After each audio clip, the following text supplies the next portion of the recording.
समय के साथ जीवन में बदलाव अनिवार्य है। ये बदलाव कभी अच्छे होते हैं तो कभी बुरे, लेकिन हमें इन बदलावों से डरना नहीं चाहिए।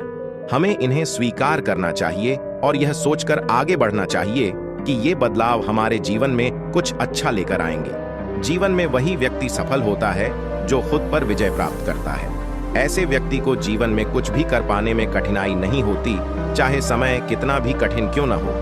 जीवन के हर कठिन समय में खुद पर नियंत्रण रखना और इन बदलावों को स्वीकार करना ही हमें सिखाता है कि हम अपने जीवन को कैसे बेहतर बना सकते हैं। इस कहानी में हम बात करेंगे कि हम कैसे हर कठिन समय में खुद को नियंत्रित करके और उन बदलावों को स्वीकार करके अपने जीवन को बेहतर बना सकते हैं। तो आप इस चैनल पे नए हो तो चैनल को सब्सक्राइब करें। तो चलिए शुरू करते हैं इस प्रेरणादायक कहानी को। सबल नाम का एक आदमी एक शहर में रहता था। सबल का जन्म एक गरीब परिवार में हुआ था। सबल के परिवार में केवल 2 सदस्य थे, सबल और उसकी पत्नी सुमति। वे एक कच्चे मकान में रहते थे। सबल दिन भर मजदूरी करता और उससे जो पैसा मिलता उसी से वह और उसकी पत्नी अपना पेट पालते थे। इस तरह से दोनों की जिंदगी चल रही थी। समय के साथ सबल की पत्नी गर्भवती हो गई। यह सुनकर सबल बहुत खुश हुआ। उसने सोचा कि अब हमारे घर में भी एक छोटा बेटा आएगा, हम उसे अपनी गोद में खिलाएंगे। लेकिन उसे इस बात का बिल्कुल भी अंदाजा नहीं था कि उसके और उसके परिवार के जीवन में क्या होने वाला है। धीरे धीरे समय बीतता गया। अब वह दिन आ गया जब सबल की पत्नी को बच्चे को जन्म देने का समय आ गया। सबल ने उसे अस्पताल में भर्ती कराया। जब प्रसव का समय निकट आया तो सबल पैसे का इंतजाम करने के लिए चला गया। तब लौटते समय वह अपने आने वाले बच्चे के बारे में सपने देखने लगा। तभी उसे यमराज का फोन आता है। वह एक दुर्घटना में मारा जाता है। शहर के कुछ लोग सबल का अंतिम संस्कार करते हैं। दूसरी ओर उसकी पत्नी अस्पताल में अपने बच्चे को जन्म दे रही होती है। जब गरीब महिला को यह खबर मिलती है कि उसका पति मर गया है तो उसका दिल टूट जाता है। गरीब महिला के पास दुनिया में सिर्फ उसका पति ही था। अब वह भी उसे छोड़कर चला गया था। अब वह कड़वे आंसू रोती है और भगवान से शिकायत करती है, हे भगवान, यह कैसी मुसीबत है जो आपने मुझ पर डाली है। आपने मुझसे मेरा एकमात्र सहारा भी छीन लिया। कम से कम आपको इस बच्चे का तो ख्याल रखना चाहिए था जो अभी तक पैदा भी नहीं हुआ है। आपने उसके सिर से उसके पिता का साया उसके जन्म से पहले ही हटा दिया। अब इस बच्चे का ख्याल कौन रखेगा? गरीब महिला अस्पताल में अपने पति को याद करते हुए रो रही थी। वह यह समझ नहीं पा रही थी कि बच्चे के आगमन की खुशी मनाए या अपने पति के जाने का दुख। शहर के कुछ लोगों ने उसे समझाया कि बहन, जन्म और मृत्यु सब सृष्टिकर्ता के हाथ में है। मनुष्य का इस पर कोई नियंत्रण नहीं है।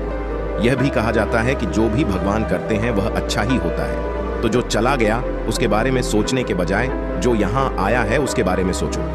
लोगों के दिलासा देने पर वह गरीब महिला कुछ शांत हुई। थोड़ी देर बाद उसने एक सुंदर बेटे को जन्म दिया।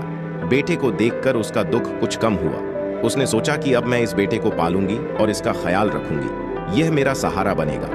बच्चे के जन्म के बाद सुमति अपने बच्चे के साथ घर लौट आई। शहर के कुछ लोगों ने कुछ दिनों तक महिला की मदद की, लेकिन हमेशा कौन मदद करता है? जब कुछ दिन बीत गए तो मददगार भी पीछे हट गए। अब वह अपने बच्चे के साथ पूरी तरह से अकेली रह गई थी। उसने समझ लिया कि दूसरों की मदद से जिंदगी कब तक चल सकती है। अगर हमें इस बच्चे को पालना है और जीना है तो हमें खुद ही जिम्मेदारी लेनी होगी, खुद ही कुछ काम करना होगा। इस तरह महिला ने दूसरों की मदद करना शुरू कर दिया। उसे गरीबों के घरों में सफाई का काम मिल गया। इस काम से जो पैसा मिलता था उससे वह खुद और अपने बच्चे का पेट पालने लगी। समय के साथ उसका बेटा बड़ा होने लगा। जब लड़का 4 साल का हुआ तो उसकी मां ने उसे शहर के सरकारी स्कूल में पढ़ने के लिए दाखिला दिलाया। उसने सोचा कि वह अपने बच्चे को पढ़ाएगी और उन्हें इतना काबिल बनाएगी कि उन्हें कभी किसी के सामने भीख नहीं मांगनी पड़ेगी। अब महिला कड़ी मेहनत करके अपने बच्चों को पढ़ाने लगी।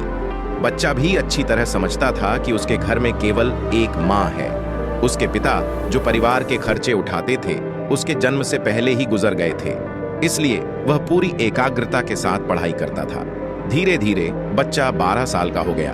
एक दिन महिला बहुत बीमार हो गई। उसने सोचा कि यह कोई मामूली बीमारी होगी, इसीलिए उसने कभी इस पर ध्यान नहीं दिया। लेकिन उसकी हालत दिन ब दिन बिगड़ती जा रही थी। बीमारी के कारण वह काम पर नहीं जा पा रही थी। घर में इतनी भी रकम नहीं थी कि वह अपना ठीक से इलाज करवा सके। अपनी माँ को बहुत बीमार देखकर बेटा बहुत चिंतित हो गया। बच्चे ने कहा, माँ तुम चिंता मत करो, मैं डॉक्टर से तुम्हारे लिए कुछ दवा लाऊंगा, तुम इसे ले लो और तुम जल्द ही ठीक हो जाओगी। बेटे की बात सुनकर माँ की आंखों में आंसू आ गए। उसने कहा, बेटा अब तुम्हें कहीं जाने की जरूरत नहीं है, मेरा भी समय आ गया है, मैं तुम्हारे पिता के पास जाना चाहती हूँ, लेकिन जाने से पहले तुम्हें मेरी एक बात हमेशा याद रखनी चाहिए। जब तुम पैदा नहीं हुए थे तो तुम्हारे पिता और मैंने सपना देखा था कि हम अपने बच्चों को पढ़ाएंगे और उन्हें इतना सक्षम बनाएंगे कि उन्हें हमारे जैसे गरीबी का जीवन न जीना पड़े। लेकिन बेटा मैं वह सपना पूरा नहीं कर पाई। बेटा अगर मैं चली भी जाऊं तो तुम्हें अपने पिता का सपना पूरा करना है। कभी भी ऐसा काम मत करना जिससे तुम्हारे पिता का नाम बदनाम हो। अपना जीवन ऐसे जियो कि लोग तुम्हारे नाम को दूर दूर तक जाने। बेटा कभी भी पैसे के पीछे मत भागना। लोग पैसे के लिए इतना नीचे गिर जाते हैं कि उन्हें अपने माता पिता की इज्जत की भी परवाह नहीं रहती।